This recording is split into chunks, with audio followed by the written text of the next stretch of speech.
आइए सुनते हैं आज की कहानी वो 8 रुपए। सुबह का अंधकार छटने लगा था। श्याम बड़े भाई के साथ अपने घर कोटखाई जाने को तैयार था।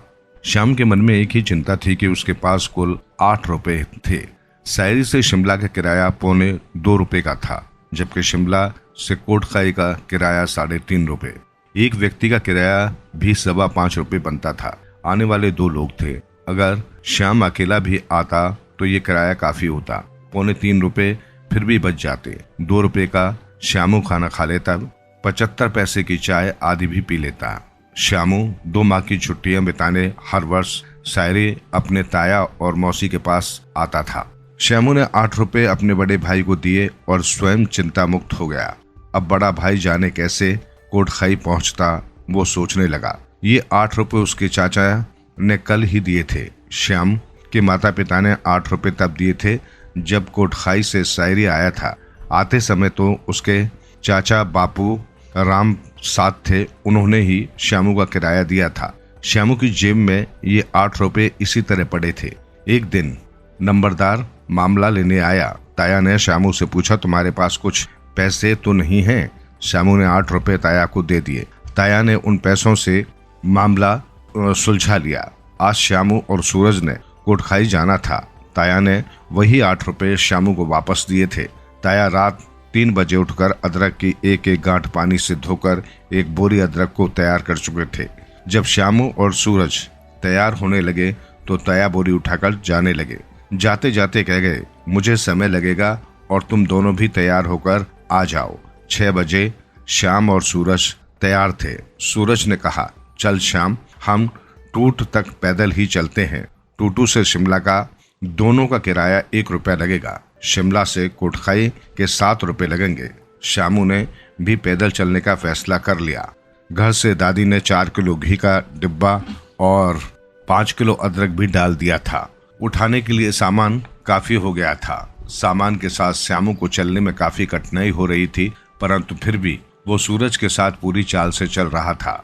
सुबह का सूरज पूर्व में काफी ऊपर चढ़ आया था। शिमला से कोटखाई चलने वाली बस 1:30 बजे शिमला से चलनी थी। 1:30 बजे से पहले शिमला पहुंचना जरूरी था। पाव जो बड़हट्टी जाठिया देवी होते हुए वे बड़हरी पहुंच चुके थे। बड़हरी की चढ़ाई चढ़ने में श्यामू को कठिनाई हो रही थी। सूरज श्यामू को बार बार डांटता, जल्दी जल्दी चल, 1:30 बजे शिमला पहुंचना है। खैर 10:30 बजे श्यामू और सूरज टूटू पहुंच गए थे। अचानक श्यामू की नजर ताया पर पड़ी। ताया एक पैरापिट पर बैठे थे। हमने सोचा पैदल ही टूटू तक चल पड़ते हैं, बस का इंतजार क्या करना। सूरज ने बिना पूछे ताया के समक्ष अपनी सफाई दी। ठीक किया बेटा, बस मैं तो पहले ही भीड़ थी, ताया ने कहा। ताया जी अदरक बेचकर वापस जाने को तैयार थे, पैसों की जरूरत तो नहीं? ताया ने बाहरी मन से यूं ही पूछ लिया। सूरज ने सिर हिलाया, नहीं, जबकि श्यामू चाहता था कि अब तो ताया जी का अदरक भी बिक चुका है, अब तो वे कोई 10 रुपए दे सकते हैं, पर ताया ने कुछ नहीं दिया। श्यामू को अब भूख लग चुकी थी, पर रुपए तो किराए लायक भी मुश्किल से थे। ये सोचकर चुप ही रहा। सूरज ने कहा, अब तो शिमला 5 किलोमीटर ही रह गया है, अब शिमला तक पैदल ही चलते हैं। टूटू से आगे जाते हुए श्यामू की टांग दुखने लगी, परंतु वो वैसे ही सूरज के साथ साथ चलता रहा। कोई 12 बजे श्यामू और सूरज शिमला पहुंचे थे। श्यामू का ध्यान भूख छोड़कर टांग की दर्द की ओर चला गया। बड़े दुख के सामने छोटा दुख भूल जाता है। श्यामू बार बार अपनी टांग दबाता रहा। सूरज बस स्टैंड के इर्द गिर्द घूमता रहा। थोड़ी देर बाद सूरज ₹1 की टॉफियां ले आया। अब सूरज के पास मात्र ₹7 थे, जो मुश्किल से उनके पास शिमला से कोटखाई तक का किराया था। सूरज ने एक टॉफी श्यामू को दी। श्यामू टॉफी मुंह में रखकर चूसने लगा। वो समझ गया था कि अब उसका लंच यही टॉफी है। टांग उसकी दुख रही थी। 1 बजे कोटखाई के लिए बस लगी। वे दोनों 17 और 18 नंबर सीट पर बैठ गए। सामान भी बस के अंदर रख लिया। सूरज ने एक टॉफी फिर श्यामू को दी।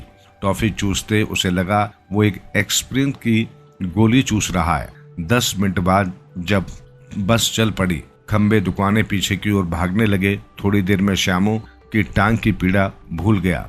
सुबह से अब तक कुछ नहीं खाया था। सूरज ने अदरक की एक गांठ तोड़कर श्यामू को दी। श्यामू जब अदरक की गांठ खाने लगा, अदरक खाकर श्यामू मिर्च के मारे सीसी करने लगा। सूरज ने यह देखकर उसे एक टॉफी फिर दी। उस टॉफी से श्यामू को लगी मिर्च ठीक होने लगी। ढली में थोड़ी देर बस रुकी तो एक काली सी लड़की संतरे लेकर बस में चढ़ी। श्यामू को पता था कि वो संतरा नहीं खा सकता। सूरज के पास अब एक पैसा भी नहीं होगा। कुफरी फागू होते हुए वे वियोग पहुंचे। आधा सफर अब कट चुका था। ठियोग का उतराई से जब बस चली तो श्यामू खिड़की से बाहर देखकर डरने लगा। श्यामू ने सूरज से कहा, ये बस के मोड़ कैसे, ड्राइवर कैसे ऐसी सड़क पे बस को ठीक से चला रहा है? थोड़ी सी गलती हो जाए तो हमारी हड्डियां भी ढाक में न मिलेंगी। सूरज ने समझाया, ये ड्राइवर बड़े तेज होते हैं, इन्हें बस चलाने का पूरा अभ्यास होता है। अभी देखना, हम छैला पहुंच जाएंगे। थोड़ी देर में बस छैला पहुंच गई। सवारियां बस से उतरने लगी। कोई मछलियां खाने लगे, कुछ चाय पीने लगे तो कुछ पकौड़े खाने लगे। श्यामू उनके मुंह देखता रहा। सूरज ने एक टॉफी पुनः श्यामू को दी। श्यामू भी पूरे स्वाद से टॉफी चूसने लगा। थोड़ी देर बाद फिर बस आगे चली। गुम्बा कोकुनाला से होते हुए श्यामू और सूरज कोटखाई पहुंचने वाले थे। बस 5 बजे कोटखाई पहुंची। श्यामू और सूरज अपना सामान उठाकर घर पहुंचे। श्यामू ने घर पहुंचते ही माँ से रोटी मांगी। माँ ने फटाफट 2-2 रोटियां सब्जी के साथ खाने को दी। श्यामू ने पूरी घटना माँ को सुनाई। माँ ताया पर हैरान हुई।